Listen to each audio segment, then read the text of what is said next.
নমস্কার। প্রত্যেকের যারা পড়াশোনা করছে তারা কালো কালি বর্জন করবেন। কলমের রংটা হবে সবুজ বা হলুদ, কালিটা হবে নীল। উত্তর বা পূর্ব দিকে মুখ করে পড়াশোনা করবে। পড়তে বসার সময় কিন্তু বাড়ির মাঝামাঝি পড়বে না।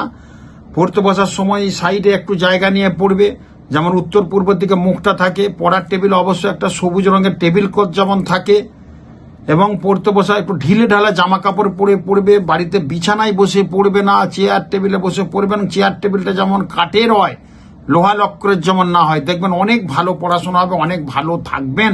এবং পড়াশোনার ক্ষেত্রে এগুলো নজর দিলে কিন্তু পড়াশোনার ক্ষেত্রে উন্নতির শিখরে কিন্তু পৌঁছাবে। এগুলো কিন্তু মেনে চলবেন সব সময়। আর কালো জিনিসটা অবশ্যই ছাত্রছাত্রীরা বর্জন করবে। কালো জিনিস মানেই ডিস্টার্ব। আমরা কালো জিনিসটা সবসময় বর্জন করুন।